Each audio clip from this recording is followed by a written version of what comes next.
and all is good. We are in the middle of March Madness. I got the game on right now. I'm watching Michigan State and Carolina, the first game I've seen of the women's NCAA tournament. I have not. I watched a little bit of the men's last night, but I have not been invested in the men's game like I have been in the women's game this year. So it's been fun watching the girls play. And Michigan State was getting mollywopped early, but they've came back and at least they've made it respectable. I think they're about to go into halftime. I'm not sure how much time is left. So if you see me looking, that's what I'm looking at. But happy Friday to you. Welcome to the beginning of your weekend. Glad you can join me. I appreciate you. All the people on the Facebooks and the Twitter space. Yeah, it keeps it moving, man. It keeps it moving. I will be live streaming this evening as well. I go late. Friday Night Live at 9:30 p.m. So come check me out then. Hopefully some of our friends on the West Coast can join in and we can talk about some things. I don't know if you guys did a bracket. I did a women's bracket. I didn't do a men's bracket, but all of a sudden my phone starts blowing up with the notifications and everybody's screaming and hollering because Kentucky lost. And just ruined everybody's brackets. I thought that was hilarious. Kentucky goes down to, they lost to Oakland, which was a 14 seed, and Kentucky was 3. Yeah, and it was fun. Kentucky looked bad, man, because Oakland, they were missing a ton of free throws, and they still couldn't manage to get that win. So, but the phone started blowing up, and everybody was mad. Everybody was mad. It was a lot of upsets, and it's like, man, Kentucky lost again. Kentucky has not had good luck the last few years. In total, Kentucky has had a lot of success. They've had national championships and stuff like that. But you're going back to the 90s. I'm trying to think, when was Kentucky's last title?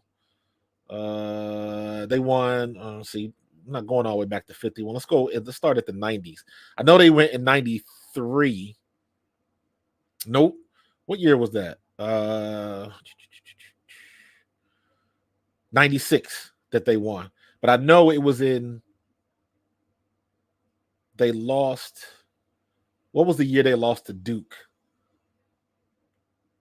to go to the title game, I believe?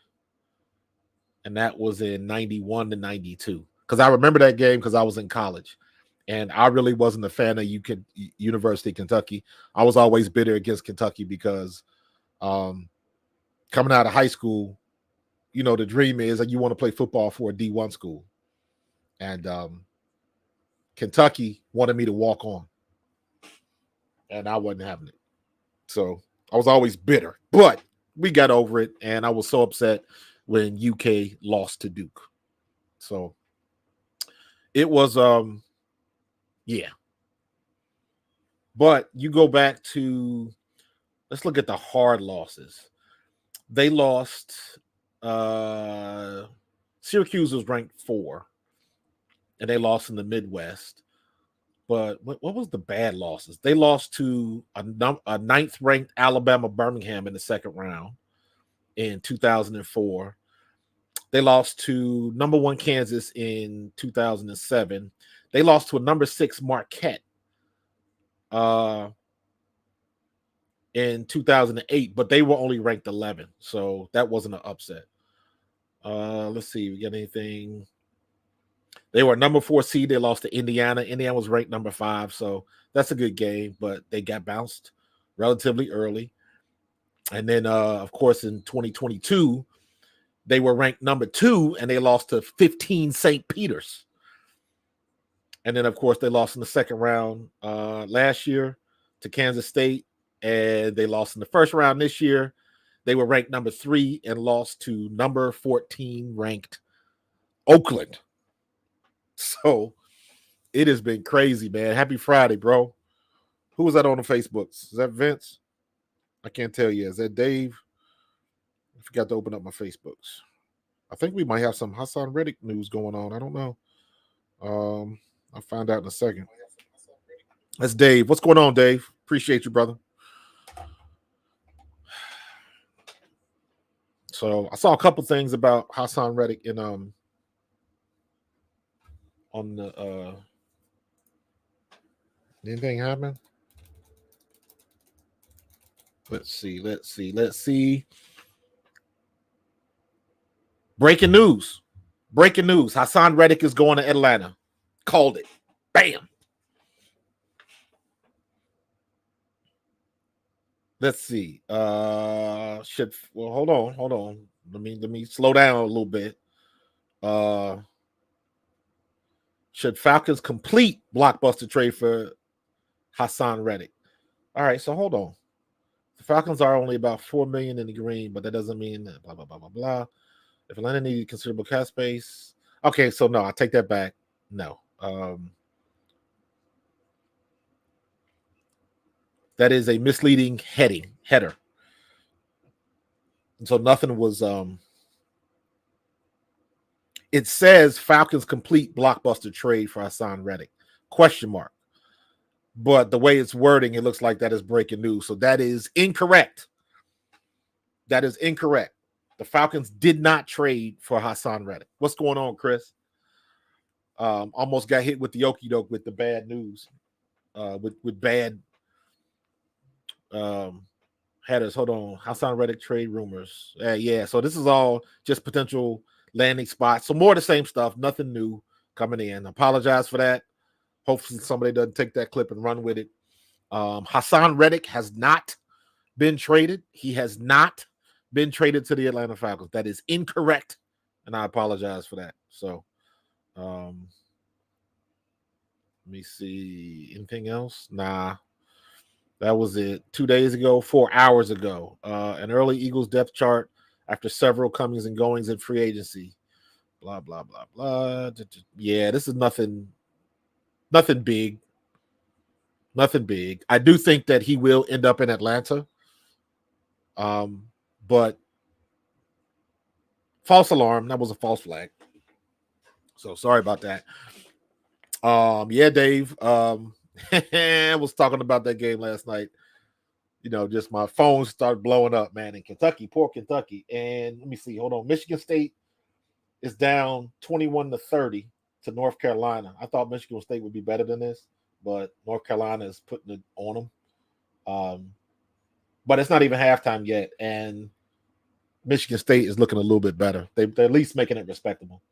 So we'll see what happens. But yeah, that I watched the end of that game last night, man. That was crazy. And Kentucky just did not look impressive at all as a number 3. Oakland was missing free throws left and right. They could not get it right with their free throws, and it just they did not look they just didn't look like they had their stuff together, man. So Chris, I do think they are trying to get this done ASAP.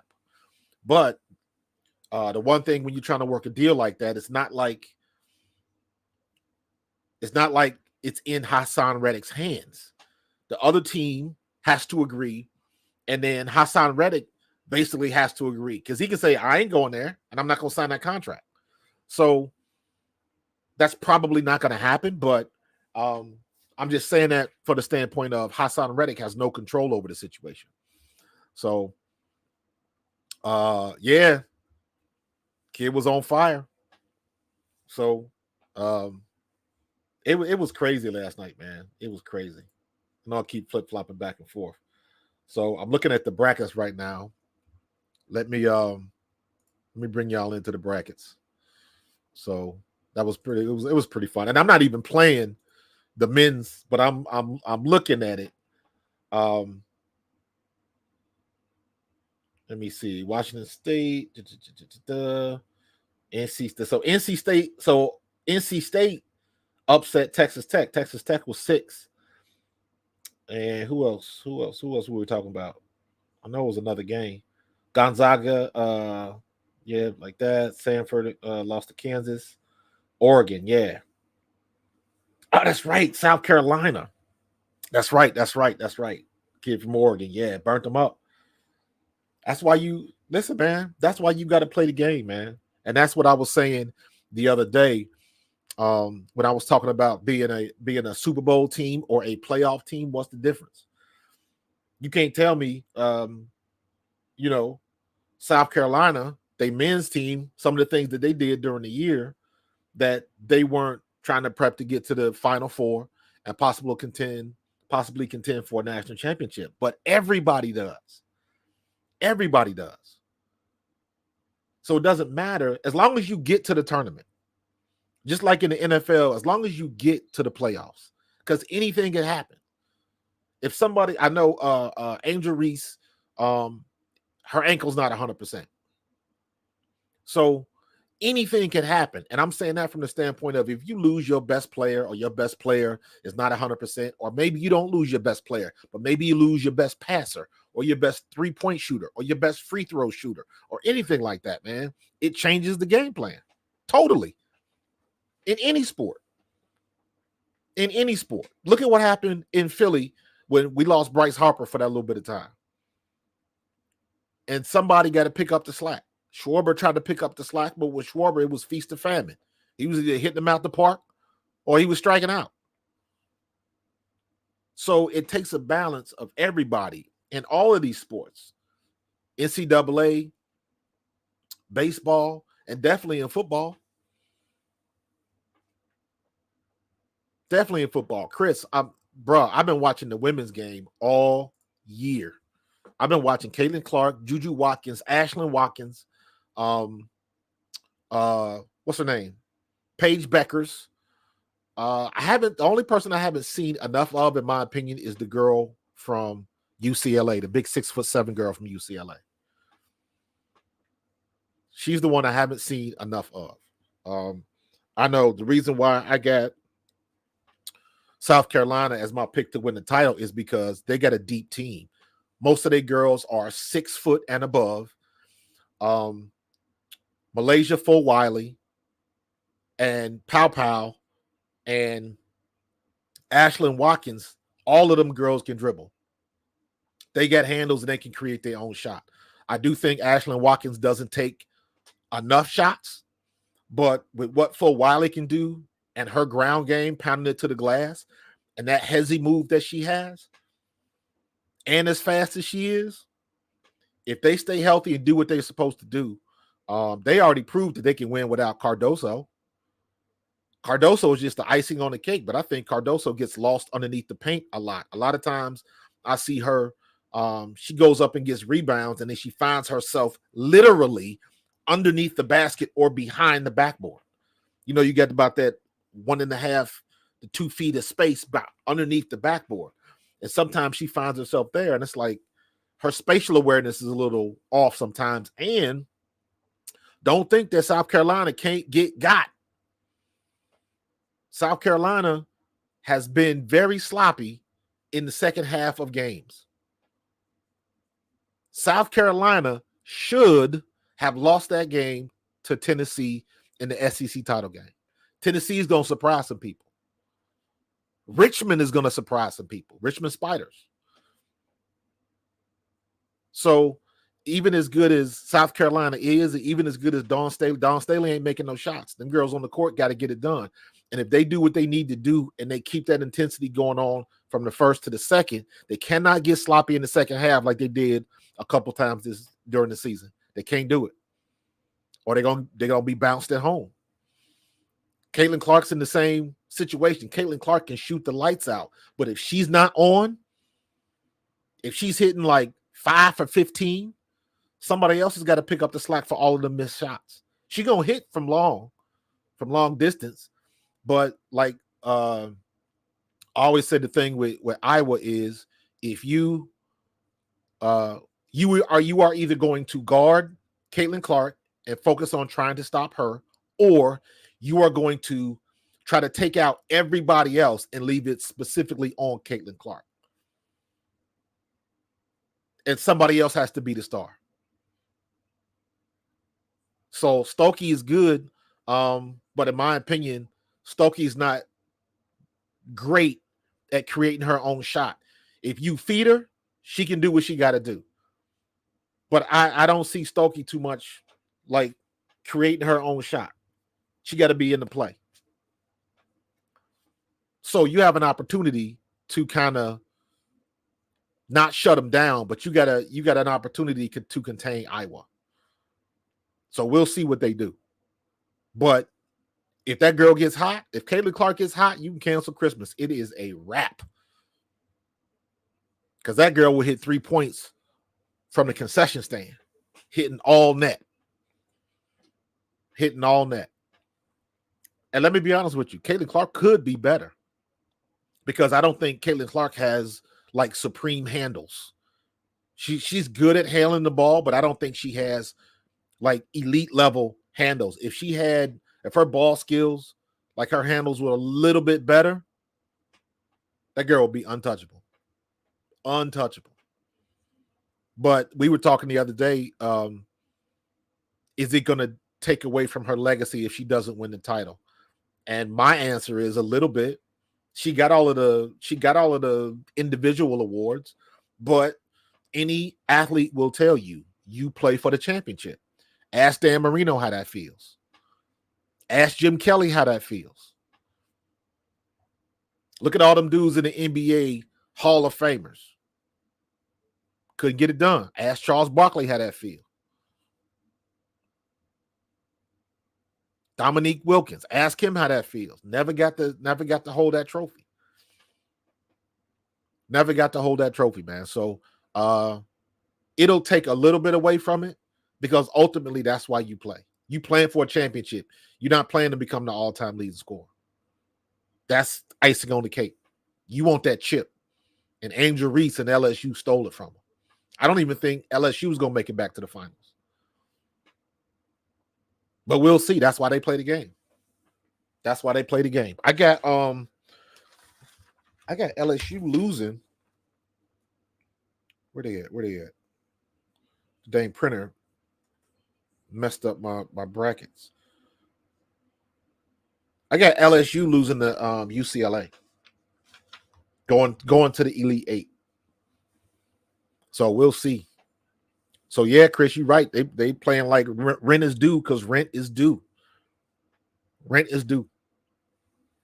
So, but it's been a good tournament. It's been a good season for women's college basketball. Without a shadow of a doubt, in my opinion, the women's game has been much better than the men's. It's just been more fun to watch. So you got Shawn Kemp. That's another one. Absolutely. Shawn Kemp could jump out the gym. Never sniffed a title. Allen Iverson.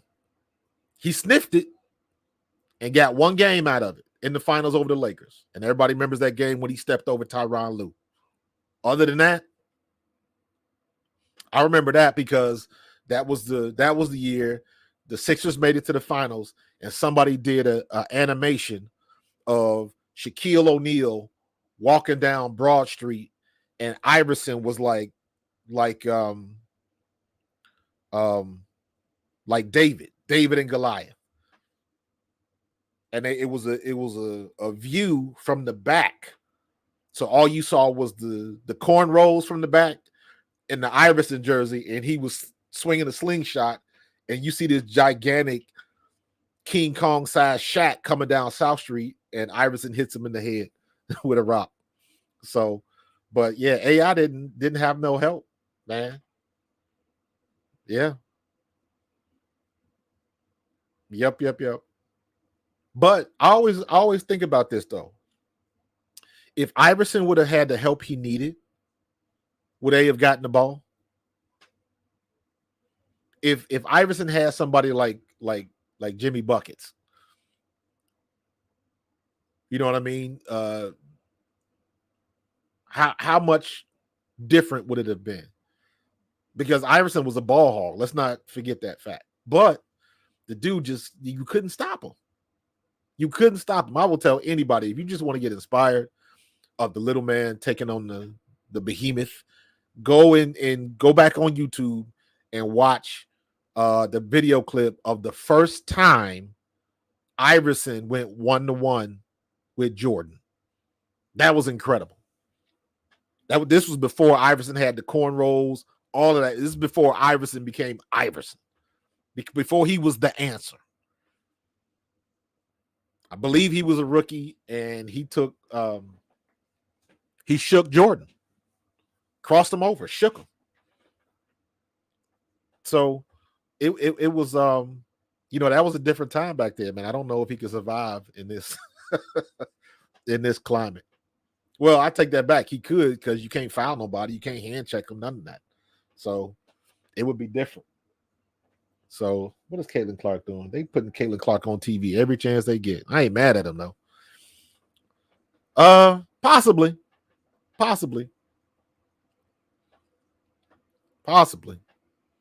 When people say that, no doubt he would have had a ring. I always look at Charles Barkley when he was with the Phoenix Suns. They should have won that year. I always look at Patrick Ewing. That one year that he couldn't get a dunk off or get a layup off when he was literally underneath the basket. And he's a 7-footer. Couldn't get it done. New York, the Knicks should have won that year. And they couldn't. That was the game. So it's easier said than done, man. Easier said than done. And on that note, man, I was looking at did you guys see the interview with Jeremiah Trotter and Trot Jr.? And of course, everybody's going off about what would happen if he's drafted by the Cowboys. And he was like, I can't wear a jersey.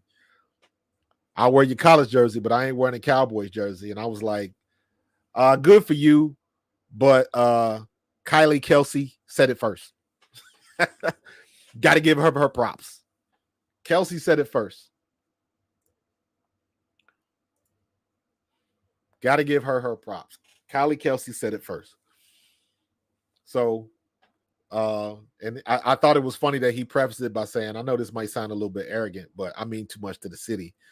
And I was like, yeah, that does sound kind of arrogant, but you're not wrong. You're not wrong. Not at all.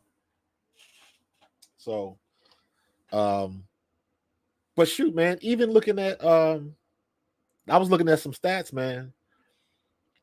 So here's what I didn't realize. Okay. Edgerrin Cooper, Peyton Wilson. Those are the top two linebackers in the draft, in my opinion. But Trotter Jr., Edge Cooper, and Peyton Wilson are considered outside linebackers or off-ball linebackers. Very similar to what Hassan Reddick is, and very similar to what how they use Nolan Smith.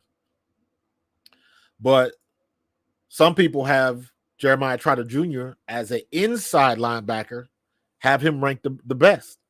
Now, when I'm looking at just size, he's 6 foot 230. We'll see how that works. I like Tommy Eichenberg from Old State, 6'2", 240. Jalen Ford from Texas, 6'3", 235. When you button up against the run, you got to bring some weight with you, or you're gonna lose the battle of physics. Ain't no way around that. Halftime, 27-35. So Michigan State has brought it back significantly. So, but yeah, they're not. You got to be able to bring the weight with you, and you got to be able to not lose the battle of physics. Having said that, you also got to remember that, we're turning into a very pass-happy league. Not that they weren't before, but everybody's trying to throw the ball around. What pick we got in the second round, I think. I'm not sure. I don't know what the number is. I know we did the mock draft last night. PFF mock draft. Let's see. I can tell you in a sec.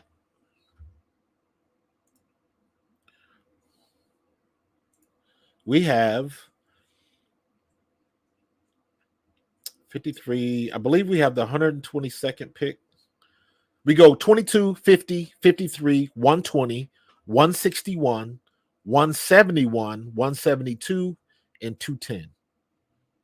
So 1, 2, 3, 4, 5, 6, 7, 8. So we got 8 picks in the draft. I would be highly skeptical that we keep all 8 picks. Howie's going to trade some of those picks, some way, shape, or form. But we start out round 1. Let's see if we can go to mock draft settings.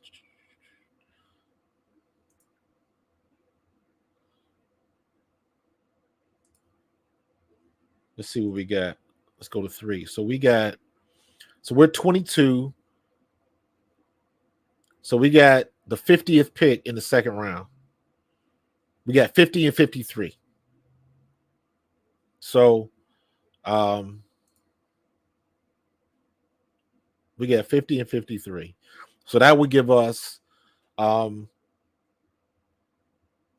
at 22, we still got a lot of people available. We still got Jackson Powers Johnson. I know a lot of people like him. Leatu Latu from UCLA. Amarius Mims from Georgia. You know, Howie Roseman likes offensive linemen. So Peyton Wilson is still available. Tyler Guyton is available. Ad Mitchell is still available. So we've got a bunch of different ways we can go. Cooper DeJean is the number 1 ranked based on this fantasy, on this mock draft. He's ranked 8th as the best player on the board. The cornerback from Iowa, he's available. So it all depends on what we want to do. I would not put it past Howie to go get a tackle, to get another draft pick. So he likes offensive linemen, but I don't know what he's going to do. I don't know if he's going to draft a linebacker. I would guess not, because you still got to see what the Kobe Dean is going to do. So we got 50. So let's just say we go with the cornerback. I'm going to draft Cooper DeJean. Not saying that that's what we would do. So when we get into the second round, we got pick number 50. Peyton Wilson is still available at linebacker. And I would imagine, let me see. I bet you is available too. Peyton Wilson is available. Edgerrin Cooper, Junior Colson, Jeremiah Trotter Jr., Maurice Lafau, Eichenberg, all of the good, Cedric Gray, Michael Barrett, J.D. Bertrand, all of the good linebackers are still available in the second round. So we're not going to reach on the linebacker. I don't see that happening. Because, and again, based on these mock drafts, we will still have the pick of the litter at the 50th pick. So I think Howie's going to stand pat. Maybe they will trade. And if all of those good guys are available, now you start to see what can Howie do in the package. Peyton Wilson ran a 4.43 at the combine. So, yes, he ran a good time. Edge Cooper ran a good time. All of the linebackers ran good times. All of them. Do they give me? No, they don't give me combine stats here. But all of the linebackers, most of them anyways, ran pretty good times. So, but the one thing I always say about linebackers is most of these linebackers can run, but they can't cover. It's different. Most of these linebackers can run, but they can't cover, because when you cover, that means you got to open your hips, close your hips, change direction. And you got to do that going forward and backwards, more so than side to side. Side to side comes into play when somebody's running an out, a deep out, or a cross. And then they're still reacting. So when somebody's running a cross, if they don't anticipate, they're beat. Absolutely, Chris. Football speed is different, because I've seen people go out there and run a 4.6 and can't be stopped. Look at what was the guy that we had? Alshon Jeffrey, when we won the Super Bowl. Long, lanky, not a burner off the line, but couldn't nobody stop him because he knew how to get open. Devontae Smith, he doesn't have that explosive speed like that. His acceleration is off the charts, though. Because when you think of explosive speed, you think of somebody like Tyreek Hill. Because immediately, right off the bat, he's gone. He's gone. So, yeah, it is, Chris. You hit the nail on the head, man. It is different. It is definitely different. Oh, Dave, you saw the jersey comment. Yeah, that was funny. That was funny. But like I said, Kylie Kelsey said it first. Got to give her props. But Jeremiah Trotter Jr. would be kind of not the first choice. And the only reason I'm saying that is because I like Peyton Wilson and I like Edge Cooper for no other reason than they are just a tad bit bigger bodies. So when you're playing linebacker again, at some point in time, you're going to have to deal with those offensive linemen. And you better be able to bring it. You better be able to bring it. Football is a game of angles. And I tell you what, man, if you looked at a lot of the struggles that we had last year on defense, a lot of that stuff was technique. That's why we couldn't tackle. You got guys coming up to the line of scrimmage in position to make a tackle, but their feet would be at an angle. Like basic day one football stuff. And it wasn't good. Bad angles. I remember one play where Reed Blankenship, he just took a ridiculous angle trying to catch a receiver. And he was like way out of position. It was like, why would you take that angle trying to get to a wide receiver you already beat? Didn't make any sense. So stuff like that it's like, what do y'all work on in practice? That's when you start questioning stuff like that. Like, what do y'all do in practice? I want them to stay away from Xavier McKinley because we had bad luck trying to get a D-Jack speedster. You talking about Xavier Worthy? The guy that ran the 4.21? What's up, Cody K? The guy that ran a 4.21, let me be honest with you. I wouldn't mind having him. You can't teach speed. And speed like that is elite. If you have an opportunity to get him, put him on punt return, kick return, something like that. I look at Xavier Worthy. Xavier Worthy has that type of speed like Devin Allen has. Devin Allen had world-class track speed. And as long as he's going, on a go route, ain't nobody going to catch him. But Xavier Worthy is a receiver that played a lot of snaps. So he's used to changing direction and running an out and up or running a tight corner or, whatever it is. He can run the passing tree. So Xavier Worthy can do more than just go over the top. So I can see them doing that. But we're loading up on all of this speed.